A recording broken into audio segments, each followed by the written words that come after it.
সমুদ্রের নীল ঢেউ আর কুয়াশার সাদা চাদরের মাঝখানে দাঁড়িয়ে আছে পৃথিবীর অন্যতম আইকনিক সৃষ্টি গোল্ডেন গেট ব্রিজ। যুক্তরাষ্ট্রের প্রবেশ করা প্রতিটি ভ্রমণপ্রেমীর স্বপ্নের তালিকায় এই ব্রিজটির নাম থাকে সবার উপরে। আজ আপনাকে নিয়ে চলেছি এই অসাধারণ স্থাপনা ও এর অজানা গল্পের মাঝে। 1930-এর দশক, মহামন্দার কঠিন সময়ে কাজের অভাব, জীবন হতাশা। ঠিক সেই সময়ে জনসাধারণের কর্মসংস্থান ও সান ফ্রান্সিসকোকে উত্তর ক্যালিফোর্নিয়ার সঙ্গে যুক্ত করার লক্ষ্য নিয়ে এক বিশাল প্রকল্প হাতে নেওয়া হয়। শুরু হয় গোল্ডেন গেট ব্রিজ নির্মাণের কাজ। মানব ইচ্ছাশক্তি কখনোই থেমে থাকে না। প্রধান প্রকৌশলী জোসেফ স্ট্রাউসের নেতৃত্বে একের পর এক বাধা অতিক্রম করে 1937 সালে নির্মাণ সম্পন্ন হয় এই বিশাল সাসপেনশন ব্রিজ। ব্রিজটির দৈর্ঘ্য 2.7 কিলোমিটার।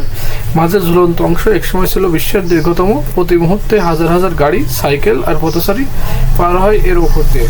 পর্যটকদের জন্য এখানে দেখার মতো অনেক কিছু আছে। আপনি চাইলে ধীরে ধীরে হাঁটতে পারেন, পুরো ব্রিজ জুড়ে, অথবা সাইকেল চেপে পার হয়ে যেতে পারেন মারিন কাউন্টি পর্যন্ত। যারা অসাধারণ ভিউজ চান তাদের জন্য বেটার স্পেস।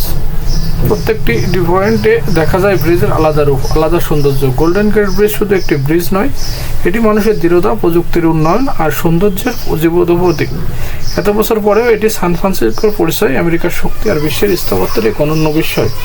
আজকের মতো এ পর্যন্তই। আপনি যদি কখনো সান ফ্রান্সিসকোতে যান, এই ব্রিজের উপর দাঁড়িয়ে সমুদ্রের হাওয়া মুখে লাগিয়ে বুঝতে পারবেন কেন পৃথিবীর কোটি কোটি মানুষের কাছে এটি অদ্ভুত আকর্ষণ, এক অনন্য অনুভূতির নাম।